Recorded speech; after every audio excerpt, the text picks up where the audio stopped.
بسم اللہ الرحمن الرحیم۔ السلام علیکم ورحمۃ اللہ وبرکاتہ۔ آج کی ویڈیو میں آپ دوستوں کے سامنے نبی اکرم صلی اللہ علیہ وآلہ وسلم کی زندگی کے حوالے سے ایک سوال اور اس کا جواب پیش کیا جا رہا ہے۔ ویڈیو میں آگے بڑھنے سے پہلے آپ دوستوں سے گزارش ہے کہ ہمارے چینل کو ضرور سبسکرائب کریں اور آنے والی ویڈیو سے باخبر رہنے کے لیے بیل آئیکن پریس کریں۔ شکریہ۔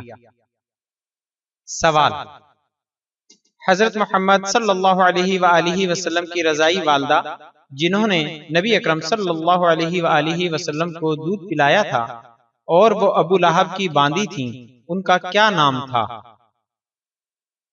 آپشن: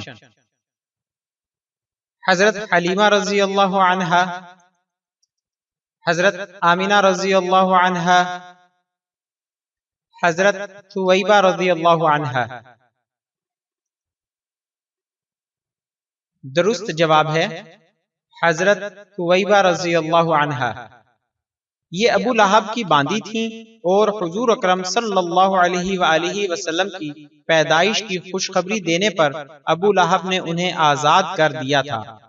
حضرت صلی اللہ علیہ وآلہ وسلم ان کا بہت اکرام فرماتے تھے اور ہجرت کے بعد مدینہ منورہ سے مکہ مکرمہ انہیں کپڑے اور ہدایہ بھجوایا کرتے تھے، یہاں تک کہ فتح خیبر کے بعد ان کا انتقال ہو گیا۔ ان کے نام ثویبہ کا معنی ہے چھوٹا کپڑا۔ جزاک اللہ خیرہ۔